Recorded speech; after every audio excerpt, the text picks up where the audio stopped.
My name is Christina Levasheff, and I am the author of Eyes That See, Judson's Story of Hope and Suffering. You can get Eyes That See at Amazon.com, anywhere books are sold, Barnes & Noble, and you can also get it at Judson'sLegacy.com, and 100% of the proceeds there will benefit Judson's Legacy. So my husband and I were married about 9 years and discovered we were pregnant with our first child, and Judson was born in 2004. But at 2.5 years old, his body began to deteriorate, and we soon learned that he was diagnosed with Krabbe leukodystrophy, which is a rare genetic disease. And Judson had an even more rare form of Krabbe disease, which was late onset. Normally it starts at about 6 months old, but his onset of symptoms wasn't until he was 2.5 years old. He was already bright and healthy and vibrant, and then the symptoms began. And that's in about every 1 million to 2 million kids. So the disease is incredibly rapid. The first trip to the doctor's office was on June 7th. Our son passed away on November 7th. And within that time, he had gone completely paralyzed, blind, and mute.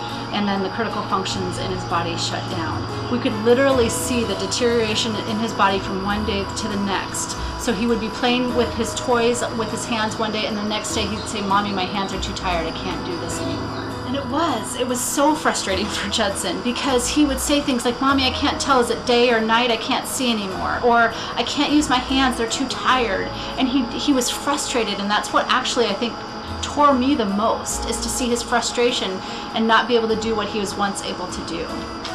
It's so easy in this world to feel like we're entitled. I mean, in fact, the culture tells us we're entitled to certain things. I should have a happy life, and I shouldn't have to have this pain. But when my perspective shifts and I see that I'm really probably not entitled to anything, much less my life and my own breath, and I look at Judson that way and I go, gosh, I was given the most amazing gift. It shifts my heart from bitterness to gratitude, and it allows me to hopefully engage this whole journey with a little bit more grace. The book is called Eyes That See because I really think it challenges people to kind of gain a new perspective on life.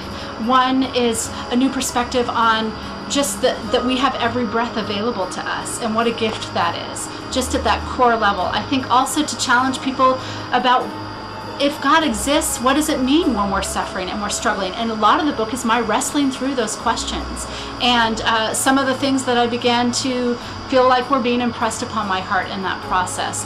Besides the website and the book, we also have a nonprofit that's just begun. It's a seedling organization, and it's called Judson's Legacy in our son's honor, and we're committed to raising awareness of Krabbe disease and other leukodystrophies, while also funding research, and then sharing the hope that I'm talking about, the hope and the comfort that we have in ourselves received through this journey.